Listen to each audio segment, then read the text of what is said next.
In this video, we will talk about select distinct statement. So as you can see, if we select everything from the employees table, we get more than 300,000 rows. So there are total 300,024 rows in this entire table. Okay. As you know, first name of two people or maybe last name of two people can definitely be the same, right? So there is a possibility that a lot of people will have the same first name or last name. Let me just click on this first underscore name. So if I will click on this, it will sort the table according to this particular column. So in PHPMyAdmin, if you open a particular database table and you click on the column name, so it will sort by ascending or descending order. Okay, so if I again click on the first name column, you will see it sorted the table by descending order, and I will just click on it again and you will see it sorted the table name.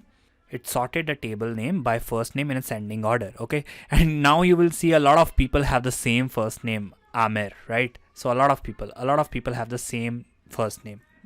So that's what I wanted to show you.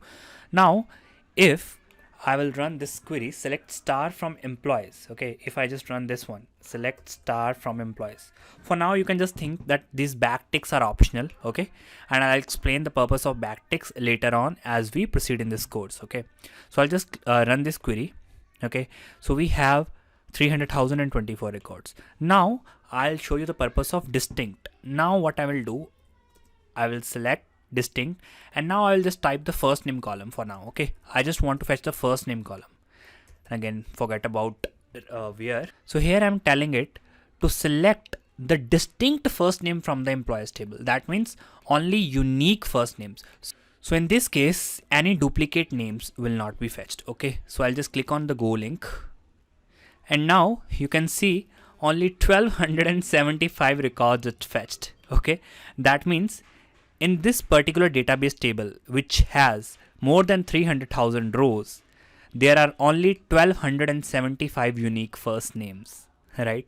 You know, this is a dummy database table. It has been just created for testing purposes. That's why it has only 1275 unique names, and all of the other first names are just duplicated. Okay, and similarly, let me just apply the same for the last name and see. Select distinct last name from employees. Okay, so select distinct last name from employees, and then I will just click on the go button, and you will see there are more unique last names than first names. So 1638 unique last names are there in this table. Okay, so currently we were selecting individual first and last names using the distinct statement. Okay, you can also select multiple columns using the distinct statement. So I'll use select distinct first name and last name from employees. Okay, now I will run the query. So here we have around 279,000 records.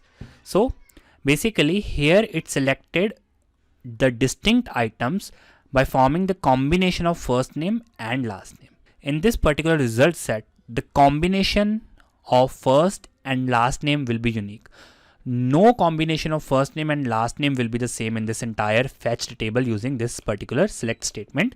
Select distinct first name, last name from employees. Okay. We can also make use of the distinct statement for all of the columns using this star symbol. Select distinct from employees. Okay. This will also work. So you can see, but it now selected all of the rows because combination of all of the columns for all of these rows is not at all same, because first of all we have unique parameter employee number. So it will, it will simply make every single row distinct.